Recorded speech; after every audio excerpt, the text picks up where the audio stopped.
मौजूदा समय में चौतरफा हमले झेल रही मोदी सरकार की गिरती साख को बचाने में अब आरएसएस ने कमर कस ली। संघ के 10 बड़े पदाधिकारी शनिवार को दिल्ली में आयोजित एक बैठक में होंगे शामिल। इसमें बीजेपी के सीनियर नेताओं के शामिल होने की भी कयास लगाई जा रही।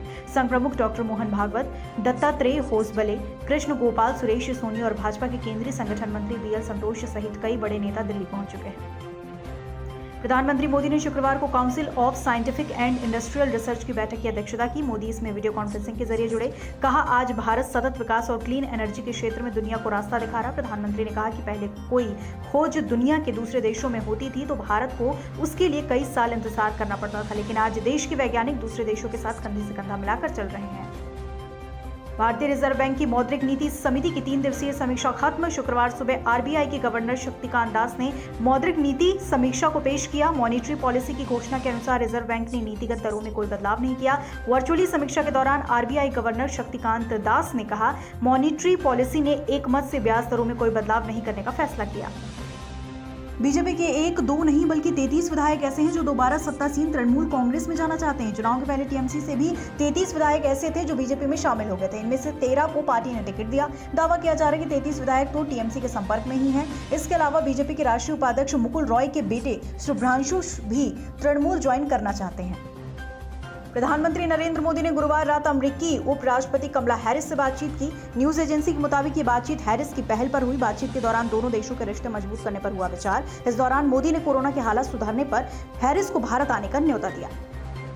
महाराष्ट्र में लॉकडाउन हटाने को लेकर गुरुवार को भ्रम की स्थिति बनी। राज्य के डिजास्टर मैनेजमेंट मंत्री विजय वडेट्टीवार ने मुख्यमंत्री उद्धव ठाकरे के साथ हुई हाई लेवल मीटिंग के बाद मीडिया में अनलॉक की बात कही। वडेट्टीवार ने कहा, महाराष्ट्र को 5 चरणों में अनलॉक करने का फैसला लिया गया। इस बयान के करीब 4 घंटे बाद महाराष्ट्र सरकार ने स्पष्ट किया, अभी राज्य में कहीं भी अनलॉक का फैसला नहीं लिया गया। सीएमओ से इस पर बयान जारी किया गया। देश भर में कोरोना का असर कम होने का सिलसिला जारी। गुरुवार को 1,31,280 नए मरीज मिले। 2,05,771 ठीक, 2,705 की मौत। नए मरीजों का आंकड़ा लगातार चौथे दिन 1,50,000 से कम रहा। इससे पहले 30 मई को 1,51,000 लोगों की कोरोना रिपोर्ट पॉजिटिव आई थी।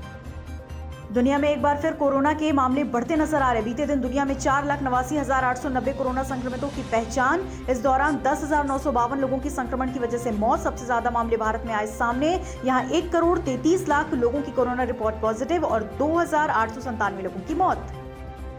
भारत के पूर्व क्रिकेटर और लीजेंड सुनील गावस्कर ने भारत और इंग्लैंड के बीच अगस्त में होने वाले 5 मैचों की टेस्ट सीरीज को लेकर भविष्यवाणी की। कहा कि टीम इंडिया से ये सीरीज 4-0 से अपने नाम करेगी। वहीं भारतीय तेज गेंदबाज इंग्लिश बैट्समैन को तंग करने में सफल होंगे। पहला टेस्ट 4 अगस्त से खेला जाएगा। इससे पहले भारत न्यूजीलैंड के खिलाफ 18 जून से वर्ल्ड टेस्ट चैंपियनशिप फाइनल खेलेगा। मुंबई के पास बदलापुर में गुरुवार रात एक कंपनी से गैस लीक हुई। ये जगह ठाणे जिले में आती है। इससे आसपास रहने वाले लोगों को सांस लेने में तकलीफ, आंखों में जलन। कंपनी का नाम नोवल इंटरमीडिया बताया जा रहा है। ये कंपनी बदलापुर के MIDC में है। हालांकि यहां आसपास काफी आबादी रहती है। गैस का रिसाव रुकने की होने की खबर।